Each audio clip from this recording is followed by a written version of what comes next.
Greetings and salutations, everybody. Welcome to AMC Mail Bag for this Sunday, September the 22nd, 2013. My name is John Campy. I'm the editor-in-chief of AMC Movie News, and this is our mailbag show, a very casual, much more relaxed show where all we do is take your mailbag questions that you guys have sent in to address us on the show. I want to introduce the guys who are joining me today. First of all, sitting to my immediate right, he's Mr. John Schnepp. John, how you doing? Hey, good to be here. And also the one and the only, the production manager of AMC Movie News, Mr. Dennis Zen. Hello, everyone.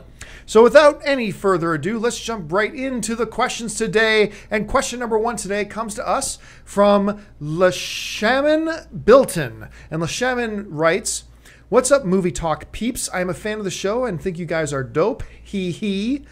Anywho, man, that's a lot. Anywho, he. Anyway, anywho, my question is: since the report came out that Batman will have a love interest, and they are looking for someone who is tall, athletic, and in her late 20s, is it possible that this could be Supergirl and not Wonder Woman?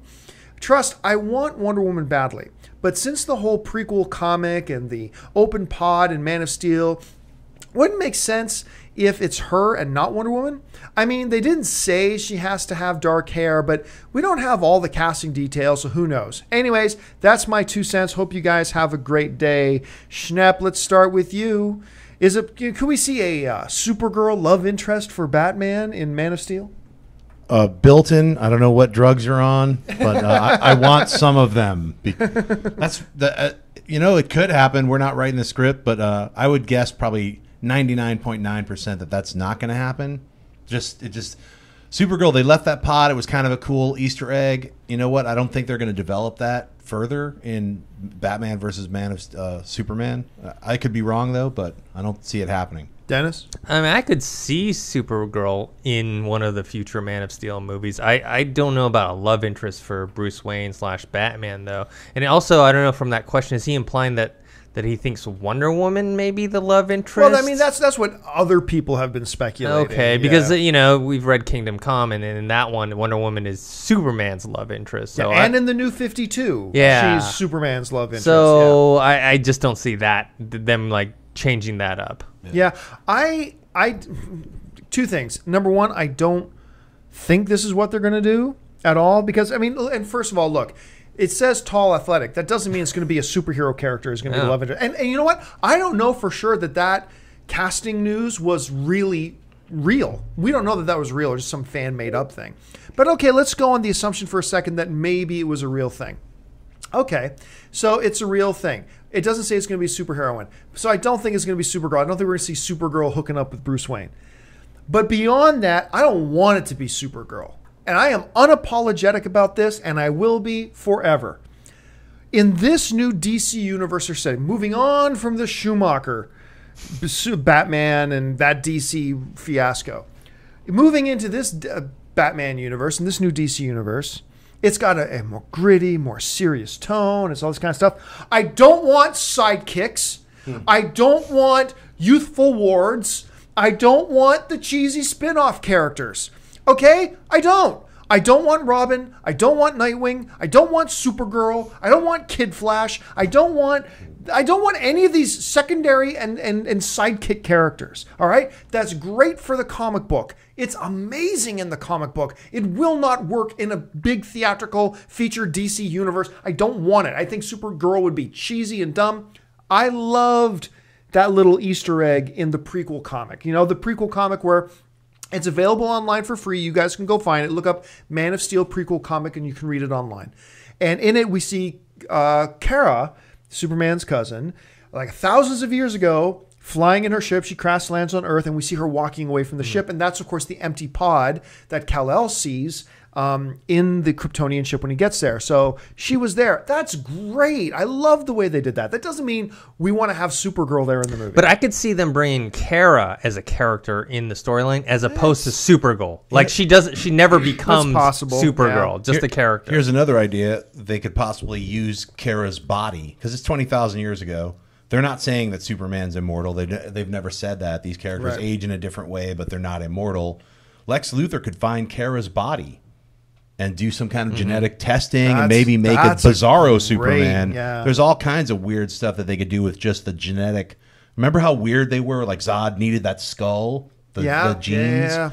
I see that carrying through, and perhaps Luther using Kara's genes or something. That would be kind of the only way it kind of makes sense to me, unless they're like, none of us really die. It's like, or she was frozen in ice. That would also be corny. There's another Kryptonian there. I'm seriously hoping the Teen Titans are in it. No, I'm just kidding. The Flaming Sea. Let's move on to the next question. Next question today comes to us from Mark Mitchell, who writes, "Top of the morning to you. I've been watching for freaking ages." Well, thanks so much, Mark. With the talk of a Fox-shared Marvel Universe, the reboot of Fantastic Four, do you think we'll get an original X-Men? What I thought X-Men First Class was going to be, with just Angel, Beast, Cyclops, Jean, and Iceman. Proper Iceman. No other X-Men till maybe later. This, I feel, would be a good working point for them to cross the two franchises, not massively overcrowded, and the recent comic book relationships between Iceman and Torch would be a great bromance. Peace out. Well, I got to tell you, Mark, I love the idea. Like I've been saying for a while, I think this is the time. Once we get past X-Men Days of Future Past, this is a great time for Marvel, for Fox, to reboot the X-Men franchise. And because you've got a brand new rebooted Fantastic Four coming. So and they've already said they want to start creating a shared universe. Perfect opportunity to do it. And I love your idea to say, hey, start with the original X-Men. That way it's not overcrowded. You don't got 50 different characters running around. I got to tell you, I really do like the idea, with one major exception. If they reboot, and this is a big if they reboot X-Men, there's no way they're doing it without Wolverine. He is their most bankable, most marketable, most familiar, and most popular character. There is no way they will do it without Wolverine. So maybe they'll do it with those origins, Beast, Cyclops, Iceman, Jean Grey. But I'm going to tell you right now, if they do it, they would also include Wolverine. And I can't fault them for that. It makes sense that they would do that. Maybe not as a comic purist will get upset about it, but from a business point of view and from a film point of view, it actually makes perfect sense that they do it. It'd be interesting if they didn't, but I think they would. What do you guys think? I was going to say X Factor. I know it's like, that name has been co-opted for something else, but they did bring back the original team as X Factor, and I'm sure they could do that and just call it X Factor, call it X something else. They have X Force in the works. Yeah, that's true. So I could see them, and Mitchell is funny about Iceman. Are you talking about the snowman version of Iceman? Yeah, that's the original one where he just looked like a snowman. He looked like Frosty. Then he learned how to become a little more like icy. Are you seeing like the clear, like I can see through my body like I'm an ice cube Iceman? Is that what you're talking about? Or the newer filmed version of Iceman? Obviously, you don't like the filmed version. So I don't know. I think the filmed version works. To see a guy kind of like clear see-through, you need to see all of his organs as ice. It just kind of gets weird, I like the way they designed him. I know I'm always talking about Age of Apocalypse. I love the Iceman in Age of Apocalypse, where he's like more beefy and everything's spiky and he's very violent. But that would work better. Yeah, that would work. What do you think, Dennis? I also thought when they announced First Class, I thought it was going to be the original X-Men. You know, what you're talking about, what eventually was X Factor at the very beginning. But they won't do it without Wolverine because Wolverine means money. Wolverine means money. And so, but if they do reboot it, they might as well at that point not reboot but replace Wolverine, because it's going to get in this confusing area where let's say Hugh Jackman comes back for the rebooted X-Men, but then he doesn't come back for the second one or third one. And it's like, I think that if they do reboot the X-Men universe, they're going to do it without anybody. Yeah, right. They're going to, and they should. If you're going to reboot, start fresh. It's time to move forward. Who's going to play Professor X though? You know what though? Good question. Thinking about X-Men, they could do the new X-Men, just like how X-Men got refreshed in the late 70s when they introduced Wolverine. They also had Storm. They also had Thunderbird and a bunch of other characters.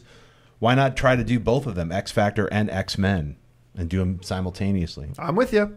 All right, let's move on to the next question today. And the next question, the third on our list, comes to us from Sarah Barth, who writes, "Greetings, AMC movie crew. I love the show. I heard John say the other day that he was contemplating doing an AMC Mail Bag show daily. He said that there were some upsides and some downsides. As someone who would love to see a daily mailbag show, I was wondering, what do you think the downsides would be? Well, Sarah, thanks a lot for the question. Yeah, I did mention on the show the other day that I was starting to think, because people seem to like mailbag. I like doing mailbag. Mailbag's a lot of fun. So I was starting to play with the idea about doing a daily mailbag show. It is extra effort. But it doesn't take as much effort to do a mailbag show because mailbags are so casual that we don't have to put the same amount of effort into it that we do with AMC Movie Talk. But still, it is more time, it is more energy, it is more effort. And you know what? Here's the big announcement. I think I've decided against doing AMC Mailbag daily, at any rate. And the reason I've decided against doing it daily, and maybe my mind can be changed, but here's the big thing.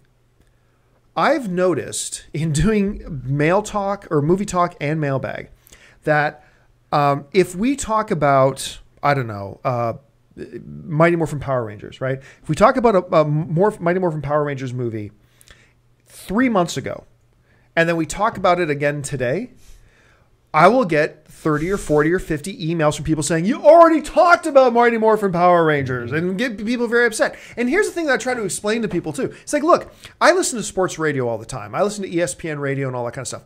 How often do you think they talk about LeBron James? Are you serious? Daily. How often do you think they talk about, Peyton Manning being on the call? They talk about Peyton Manning daily. Or how often, if you turn to CNN or any of the news talk shows, are they talking about Syria? All right. The thing is, when you go to any of these talk shows, sports radio talk shows, whatever, they'll talk about a topic for hours and talk about that topic 2 or 3 times a week for 20 minutes to an hour at a time because they want to talk about it, right? When we do a topic on AMC Movie Talk or in Mailbag, generally speaking, we spend about 3 minutes on a topic. If you look at the segments that Dennis cuts up, they're usually around 3 to 4 minutes, right? So we talk about topic for 3 minutes as opposed to an hour. John, that's way too much. Exactly. So it's like, I'm a fan. Like if we're going to talk about Ben Affleck as Batman, I'm telling you, I'm a film fan. I could talk about Ben Affleck as Batman an hour a day, every day for the next 3 weeks. I could talk about my thoughts on 12 Years a Slave for 20 minutes a day for the next 7 or 8 days. That's before seeing the movie. And that's before seeing the movie. I mean, we just really could. We could do that. But what I found is that a lot of our viewers, like you guys, you don't want us to go back to those topics, which kind of breaks my heart because I want to talk about X-Men topics 1,000. I want to talk about where I see Brad Pitt's career for an hour. I want to talk about all that kind of stuff. But I just found that a lot of people, even though every other radio format can talk about a topic 4 times a week for an hour at a time, we don't seem to be allowed to do that. It's like 3 minutes once every 4 months. Why not do AMC Refresher? It's just like where we could refresh and talk about, whatever we want. Yeah, I mean, it's like when we get together, you think like after we saw Man of Steel, you think we had a 5-minute conversation about Man of Steel, and then that those of us in this room have never talked about Man of Steel together again? Never again. We never silently walk about and do our business until we sit down here and start talking to you guys. Yeah, so we hold it all in. Hold it. So basically what I found was, as I started really thinking about it, I started realizing, there are too many people who don't want to hear. And if we're going to do Mailbag every day, that means we're going to address questions because not everybody watched every episode of Mailbag, right? So yes, maybe I addressed the question about, no, I don't think Robin should be in a new Batman movie. I've addressed that. But, maybe somebody didn't watch the show and the question comes up again a few weeks later. Address it again, but some people get angry when we address it again. So I made the decision not to do it every single day on that basis alone. I would have liked it, but I just think our audience, I don't think really is looking for that. And so I've decided not to do it. Am I making a mistake? No, I think Mailbag is cool on the weekends. It's like a good wrap up. And since it's simply all viewer questions, it gives people who've watched the movie talk the whole week to think about questions, send them in, and then for you guys to pick them. Well, plus there's already Mailbag in the movie talk show every day. Yeah, we have a couple Mailbag questions, yeah. All right, let's move on to the next question. And the next question today, I believe is our 4th one. It is. Comes from Danny. I think this is Danny, and I love the way it's spelled. Danny writes, hey guys, have watched your show every day for almost 9 to 10 months now. That's awesome. Thank you.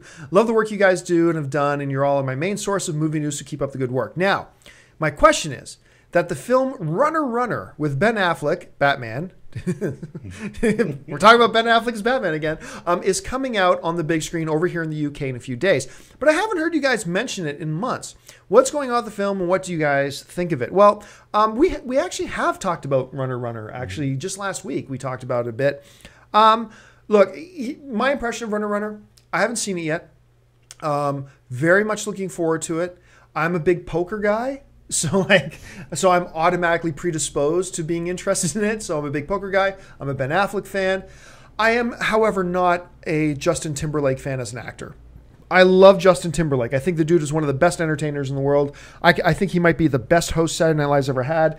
I think he's hilarious on that show. I think he's charming and witty. I like everything about Justin Timberlake. I really, really do. But I don't think the dude can act. So my enthusiasm for Runner Runner is tempered a bit, but I'm still looking forward to it and see what happens. But yeah, when we got more to talk about, we will. What are you guys thinking of Runner Runner? I think Runner Runner is going to be a really fun thriller, and I disagree with you. I think Justin Timberlake is a pretty good actor. I mean, Alpha Dog, I could use that as an example. I mean, I know that's only one film, but he's been in a bunch of films. I liked him in Black Snake Moan. Did you see that? No, I did not see it. No. Oh, okay. But you know, this film itself, just the trailer alone, I'm like, wow, I really want to see it. So I'm kind of on a different way. It's one of those movies where I'm looking at him like, oh, I don't think it's going to be good, but yet I want to see it. So there's something that compels me to watch it. You just described my feelings for Transformers 4. But yeah, that's how I feel about it. So, and yeah, I'm not as down on, I don't think Justin Timberlake's the greatest actor in the world, but I think he's fine. Yeah, Black Snake Moan. I didn't see Alpha Dog, but I heard he was all right. Well, I mean, Runner Runner, it's not going to win an Oscar. No. It just feels like it's going to be a fun thriller. So that's kind of why I'm like, all right, I'm down for that. So. Yeah.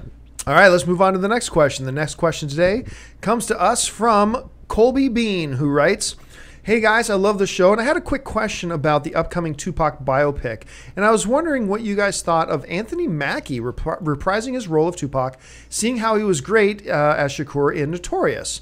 What do you guys think? I think it would be great. Anyways, have a great day. Keep it classy. Hate the idea. Not because I don't like Mackie. I'm turning into, actually, slowly but surely, I'm turning into a big Anthony Mackie fan. But this is kind of the same thing we were talking about a rebooted universe, right? If you're rebooting, replace the actors. He's already played Tupac. He's already played him in a different movie, in a different version, whatever. This is a different universe, if you will, even though technically it's the same world. Yeah. It's a different movie universe, if you will. It's a different story.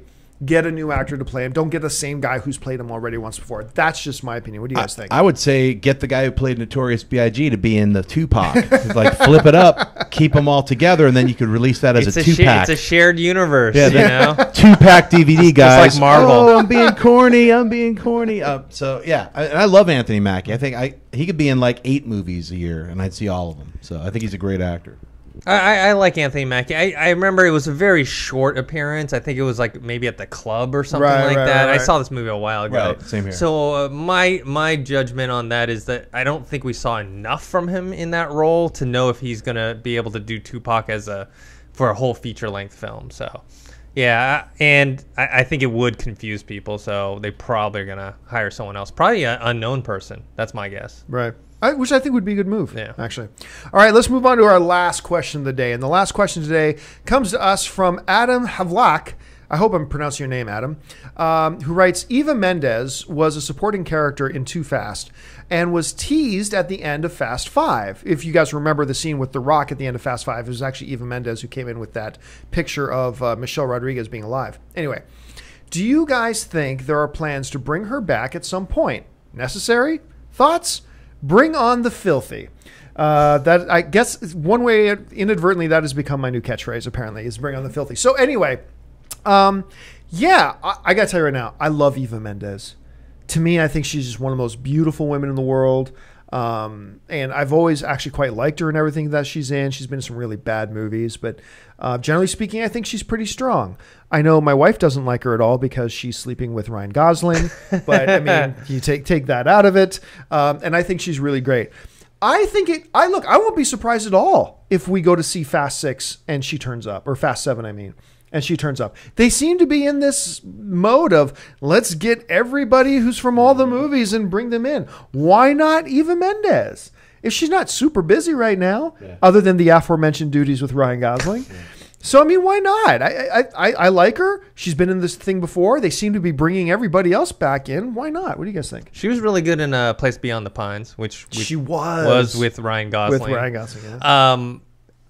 Yeah, I mean, I could see her coming back either in this one or the next one, but necessary? I don't know if it's necessary to have her. I don't even know if it's necessary to have much in the Fast franchise. It's as long as you have cars going really fast and some like shooting of guns, that's pretty much the only thing necessary for a Fast film. Yeah. Guy jumping from a bridge over a car into some other object traveling incredibly fast with Eva Mendes. With Eva Mendes driving, yeah. So. Yeah, I mean, I'd be all for it. I've got no problem with. But no, Dennis, your point. What is other than cars? What is necessary in Fast 7? No, wait. Am I thinking Eva Mendes, Ghost Rider? Eva Mendes. Yep. Yeah. I mean, I think she was great in Bad Lieutenant. Another. Oh yeah, movie. She was in that too. I totally forgot about that. And she was also out of Time. I think. Did you ever see that with Denzel Washington?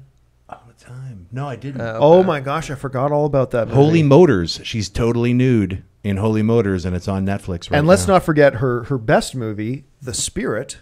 Oh. Okay, I'm being facetious. And I'm just saying no one was good in that movie. I'm saying she's nude in Holy Motors, but I'm trying to get you to see Holy Motors because that's an incredible film if you haven't seen it. Yeah, it is great. And it's on Netflix. So I mean, it's like she does like what I would call is like a performance art piece. And she's like it's this really weird, strange scene where she's singing and then this strange goblin-y character. You got to see it. It's insane. Gotta love the strange goblin-y characters. All right, folks. Well, that'll do it for us. We're all out of time today. A lot of questions. Thank you so much for joining us. Listen, don't forget, if you're not a subscriber to our AMC Movie News YouTube channel, just take a second and click on the subscribe button and follow us. It'll keep you up to date on everything going on in the world of movie news and, of course, our daily AMC Movie Talk show and our AMC Mail Bag show. Make sure you follow us on Twitter and on Facebook. Listen, going out and see a movie. A lot of great films playing in AMC theaters right now. Just head on over to www.amctheaters.com for all your theater, showtime, and movie ticket information. I want to thank these two guys, Mr. John Schnepp, director of the upcoming The Death of Superman Lives What Happened, which you can find online right now. You can find the trailer online. It's awesome. Go check it out. Thanks so much for being here, John. Man. Thanks, John. The one and the only Mr. Dennis Zen. Thanks for being here, Dennis. Thanks for having me. And thank you, of course, most of all to you guys. Most important part of all of our shows is not what we have to say because we're idiots. It's what you have to say. Make sure you jump on down to the comment section below. Leave your thoughts on any or all the topics that we discussed here today. Don't forget to send us in your mailbag questions. Email us at amcmovietalk@gmail.com. So until next time, my name's John Campia for AMC Movie News. And until then, bye-bye.